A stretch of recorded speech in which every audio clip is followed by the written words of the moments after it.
आप देख रहे हैं इंडिया टाउन न्यूज, भारत की बात। नमस्कार, आप देख रहे हैं इंडिया टाउन न्यूज और मैं हूं आपके साथ गीतांजलि मिश्रा। स्वागत है आपका हमारे खास बुलेटिन राजधानी सरकार धानी में, जहां हम आपको छत्तीसगढ़ की महत्वपूर्ण खबरों से रूबरू कराएंगे। तो चलिए बुलेटिन की शुरुआत करते हैं, लेकिन उससे पहले एक नजर आज की हेडलाइंस पर। विकास को लेकर सीएम साय ने हाई लेवल मीटिंग, अफसरों को दिए बड़े निर्देश। बोले रायपुर के विकास में नहीं होगी धन की कमी।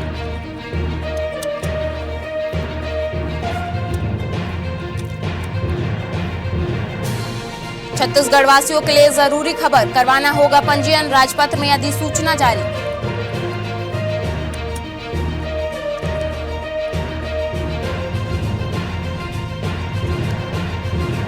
राजिम त्रिवेणी संगम में उमड़ा श्रद्धालुओं का सैलाब। छत्तीसगढ़ के प्रयाग में मकर संक्रांत का आयोजन, कड़ाके की ठंड में भी आस्था पड़ी भारी।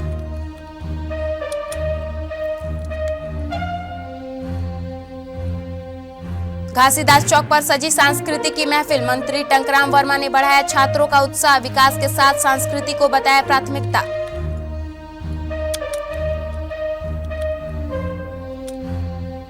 सौरभ अपल की करोड़ों की प्रॉपर्टी अटैच, दिल्ली, दुबई और दुर्ग भिलाई में एक्शन, करीबियों की संपत्ति और लग्जरी कारें भी जब्त।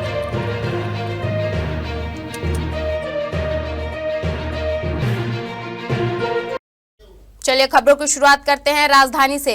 रायपुर शहर के विकास में धन की कोई कमी आड़े नहीं आएगी। राज्य सरकार जनादेश और जनभावना के अनुरूप रायपुर को मेट्रो सिटी की तर्ज पर विकास करने के लिए प्रतिबद्ध है, जहां सड़क, पेयजल, बिजली, स्वास्थ्य, स्वच्छता और नागरिक सुविधाओं की आधुनिक और सुदृढ़ व्यवस्था सुनिश्चित की जाएगी।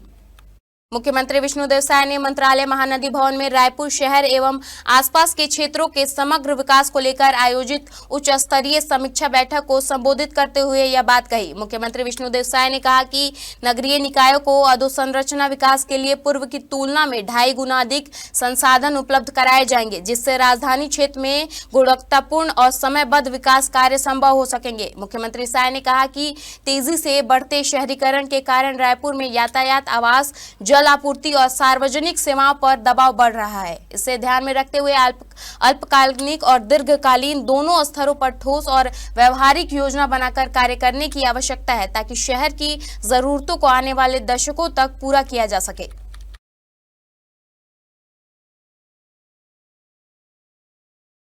अगर आप छत्तीसगढ़ में रहते हैं और आपकी शादी 29 जनवरी 2016 या उसके बाद हुई है, तो यह खबर आपके लिए है। दरअसल साय सरकार ने सभी विवाहों का पंजीयन अब अनिवार्य कर दिया है। इस संबंध में राजपत्र में भी अधिसूचना जारी कर दी गई है।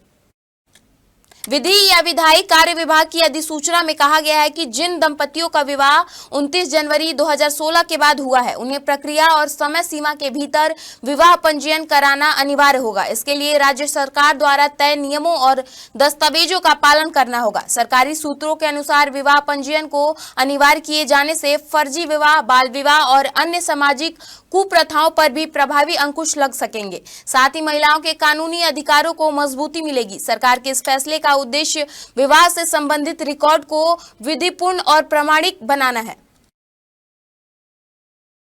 छत्तीसगढ़ के प्रयाग के नाम से विख्यात राजिम के त्रिवेणी संगम में आज मकर संक्रांत के पावन अवसर पर श्रद्धालुओं का सैलाब उमड़ पड़ा। ब्रह्म मुहूर्त से ही आस्था का अद्भुत नजारा देखने को मिला।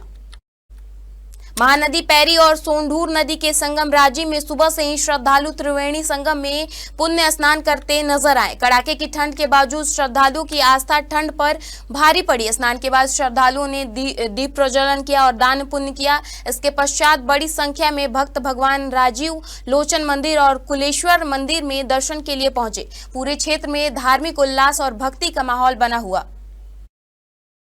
मकर संक्रांति हमारे सनातन धर्म में एक विशेष महत्व वाला दिन है।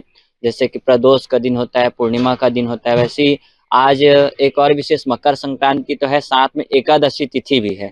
तो आज लोगों में विशेष जो है दर्शन का महत्व बढ़ जाता है और सुबह 4 से 5 बजे ही मंदिर खुल जाता है, जिसके बाद लोग दर्शन करने के लिए आते हैं। और हमारे यहाँ कुलेश्वरनाथ महादेव का जो क्षेत्र है, ये त्रिवेणी संगम का क्षेत्र है। तो 3 नदियों का संगम है, महानदी, पैरी और सोढ़ूर। तो यहाँ स्नान का भी एक विशेष महत्व है। जैसे प्रयागराज में गंगा जी का स्नान महत्व है, वैसे यहाँ त्रिवेणी संगम स्नान का महत्व है। तो मकर संक्रांति की बहुत बहुत शुभकामनाएं। आज का महापर्व देशवासी अच्छे से धूमधाम से मनाते हैं।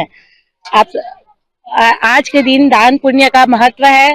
तिल दान जो भी अपने से कर सके वो सब दान का महत्व है। जी यहाँ पर आए, नहाए, पूजा किए, क्या क्या किया आप लोग यहाँ पर? यहाँ पर हम लोग स्नान किए हैं, दीपदान किए हैं और दर्शन करेंगे, पूजा वगैरह करेंगे। नेवरा नगर के घासीदास चौक के पास आयोजित सांस्कृतिक कार्यक्रम में मंत्री टंकराम वर्मा शामिल हुए। उन्होंने कार्यक्रम की सराहना करते हुए विभिन्न विद्यालयों से आए छात्र छात्राओं को उनके शानदार प्रस्तुतियों के लिए बधाई दी। कार्यक्रम के दौरान मंत्री टंकराम वर्मा ने उपस्थित स्कूलों की सांस्कृतिक टीमों के साथ छत्तीसगढ़ी गीतों पर जमकर नृत्य किया, जिससे कार्यक्रम का माहौल उत्साह और उल्लास से भर गया। छात्राओं के साथ मंत्री का यह आत्मीय अंदाज दर्शकों के लिए आकर्षण का केंद्र बना। इस अवसर पर सांस्कृतिक कार्यक्रम में भाग लेने वाले सभी छात्र छात्राओं को पुरस्कार वितरित कर सम्मानित किया गया। संबोधन में मंत्री टंकराम वर्मा ने कहा कि बलौदा बाजार विधानसभा क्षेत्र के बलौदा बाजार और तिल्दा में विकास की गंगा निरंतर बह रही है। इसके साथ साथ क्षेत्र में सांस्कृतिक गतिविधियां भी तेजी से बढ़ रही हैं, जिन्हें आगे और प्रोत्साहित किया जाएगा। स्वामी विवेकानंद जी की जयंती पर नगर पालिका तिल्दा नेवरा में युवा दिवस का आयोजन किया गया। इसमें हमारे क्षेत्र के सभी युवा साथी, हमारे विद्यालय के सभी हमारे बच्चे भाग लिए। स्वामी विवेकानंद एक महान दार्शनिक, आध्यात्मिक और हमारी भारत की संस्कृति को विश्व पटल पर रखने वाला अद्भुत व्यक्ति था।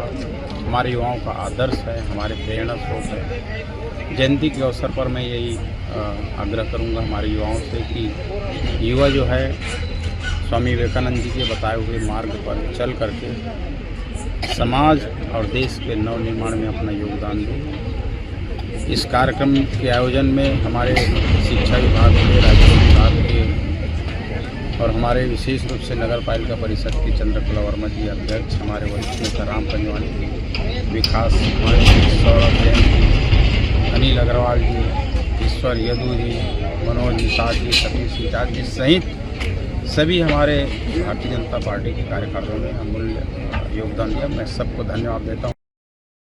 महादेव ऑनलाइन बुक सट्टेबाजी मामले में ईडी ने बड़ी कार्रवाई की है। ईडी रायपुर जोनल ऑफिस ने मनी लॉन्ड्रिंग एक्ट के तहत करीब 21 करोड़ 45 लाख रुपए की चल और अंचल संपत्तियों को अटैच किया है। यह कार्रवाई अवैध ऑनलाइन सट्टेबाजी नेटवर्क के खिलाफ चल रही जांच का हिस्सा है। ईडी ने 10 जनवरी को प्रोविजनल अटैचमेंट ऑर्डर जारी करते हुए करीब 98,55,000 रुपए की चल संपत्ति और 27 अंचल संपत्तियों को अटैच किया है। इन संपत्तियों में भारत और दुबई में स्थित आवासीय मकान, व्यावसायिक दुकानें, कृषि भूमि और लग्जरी अपार्टमेंट शामिल है, जिनकी कुल कीमत करीब 20 करोड़ 46 लाख रुपए बताई जा रही है। ईडी के मुताबिक महादेव ऑनलाइन बुक का मुख्य प्रमोटर रवि उपल, जो फिलहाल फरार है, उसकी दुबई स्थित करीब 6 करोड़ 75 लाख रुपए की संपत्ति अटैच की गई है। ईडी की जांच में यह भी सामने आया है कि यह पूरा नेटवर्क टाइगर एक्सचेंज, गोल्ड 365 और लेजर 247 जैसे डोमेन के जरिए संचालित होता था और इसे दुबई से ऑपरेट किया जा रहा था। आपको बता दें कि अब तक इस मामले में 175 से ज्यादा ठिकानों पर छापेमारी, करीब 2,621 करोड़ रुपए की संपत्तियों को जब्त किया गया है। फ्रीज या अटैच और 13 लोगों को गिरफ्तारी हो चुकी है। मामले में ईडी की जांच लगातार जारी है।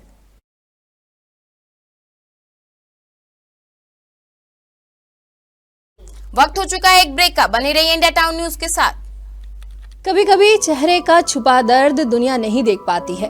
दाग, मुहासे, झाइयां सब आपके आत्मविश्वास को कम कर देता है, पर अब नहीं, क्योंकि Rukhsana glow and fair face pack जो दे आपकी स्किन को वो प्यार जो सिर्फ प्रकृति दे सकती है।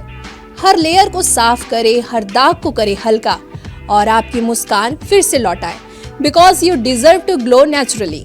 Rukhsana herbal beauty product Amazon, Meesho और फ्लिपकार्ट में भी उपलब्ध। अमीन मोटर्स उड़ान ई रिक्शा छत्तीसगढ़ का नंबर 1 ई रिक्शा शोरूम, जहां आपको सभी प्रकार के ई रिक्शा के वैरायटीज उपलब्ध मिलेंगे।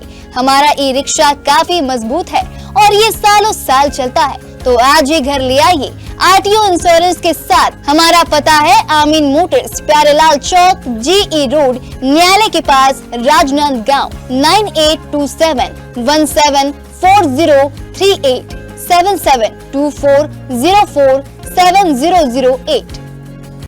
बाद आपका स्वागत है। चलिए बढ़ते हैं खबरों की ओर। रायपुर के चिंगरी नाला के समस्या को लेकर नेता प्रतिपक्ष आकाश तिवारी ने सवाल उठाया है। 13 जनवरी को आकाश ने मौके पर पहुंचकर स्थिति का जायजा लिया और साफ कहा कि नगर निगम अस्थायी समाधान के बजाय सिर्फ खाना पूर्ति कर रहा है। नाले से कचरा निकाला जा रहा है, लेकिन कुछ ही दिनों में हालात फिर वही हो जाते हैं। आकाश तिवारी ने बताया कि चिंगरी नाले के अस्थायी समाधान के लिए दिसंबर 2024 में DPR तैयार कर राज्य शासन को प्रस्ताव भेजा गया था। इसके बाद भी जब कोई ठोस कदम नहीं उठाया गया तो 11 मार्च 2025 को नगर निगम आयुक्त द्वारा करीब 11 करोड़ रुपए का प्रस्ताव दोबारा स्वीकृति के लिए भेजा गया। लेकिन हैरानी की बात तो यह है कि अब तक इस पर कोई मंजूरी नहीं मिली। उन्होंने सवाल उठाया कि ट्रिपल इंजन की सरकार होने के बावजूद यह प्रस्ताव क्यों अटका हुआ है। वनडे और T20 मैचों के बाद अब रायपुर क्रिकेट प्रेमियों के लिए एक और खुशखबरी है। राजधानी रायपुर 13 साल बाद इंडियन प्रीमियर लीग IPL की मेजबानी करेगी। इससे पहले 2013 में यहां आखिरी बार IPL खेला गया था। रॉयल चैलेंजर्स बेंगलुरु IPL 2026 में अपने घरेलू मैच बेंगलुरु के M चिन्नास्वामी स्टेडियम में नहीं खेलेगी।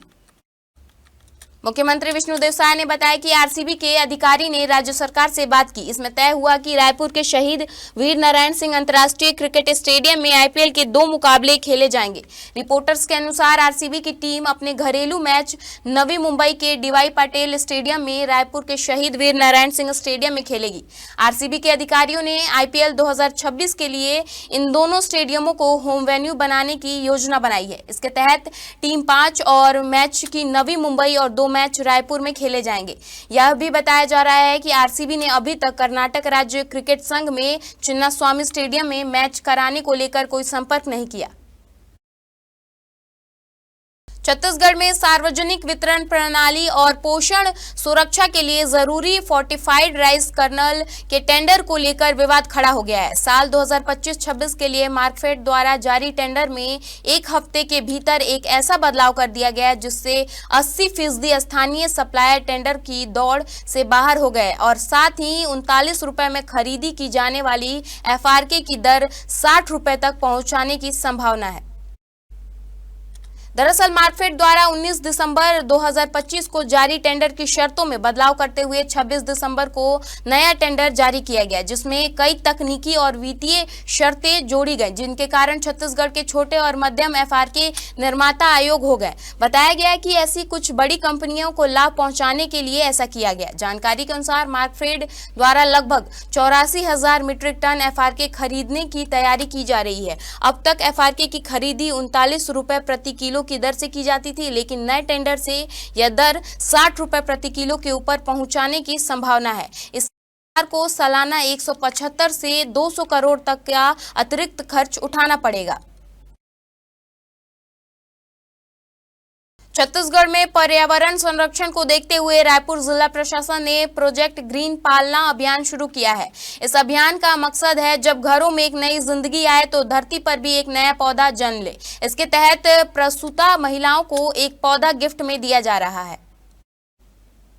कलेक्टर डॉक्टर गौरव सिंह के निर्देश में अभनपुर में 3, बिरगांव में 5 और MCH कालीबाड़ी में 12 माताओं को मिलाकर कुल 20 प्रसूताओं को 100 फलदार पौधे भेंट किए गए। अस्पतालों में बच्चों को जन्म पर माताओं को पौधा देकर यह संदेश दिया जा रहा है कि वो जिस तरह अपने बच्चे की देखभाल करती हैं उसी तरह पौधे की भी परवरिश करें। यह पहल मातृत्व और प्रकृति को जोड़ने का प्रयास है। प्रोजेक्ट ग्रीन पालना से न सिर्फ जन्म को पल यादगार बनाता है, बल्कि आने वाले समय के लिए हरियाली और स्वच्छ वातावरण भी तैयार होता है।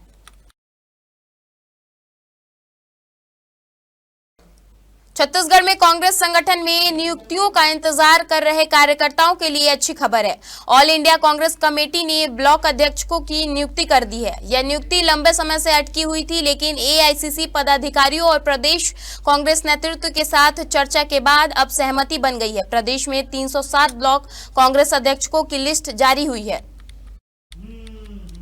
पार्टी के भीतर किसी भी तरह के असंतोष को रोकने के लिए कांग्रेस ने एडजस्टमेंट फॉर्मूला भी तैयार कर लिया है। बताया जा रहा है कि इस नियुक्ति में स्थानीय सीनियर नेताओं की पसंद को महत्व दिया गया है। जानकारी के मुताबिक ब्लॉक अध्यक्षों की सूची जारी होने के तुरंत बाद जिला कार्यकारिणी का गठन किया गया।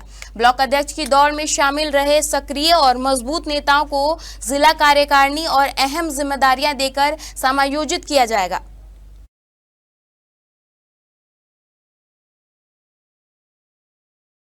हमारे खास बुलेटिन राजधानी सरकारधानी में फिलहाल इतना ही। देश प्रदेश की तमाम खबरों से अपडेट रहने के लिए बने रहिए इंडिया टाउन न्यूज के साथ। नमस्कार। आप देख रहे हैं इंडिया टाउन न्यूज, भारत की बात।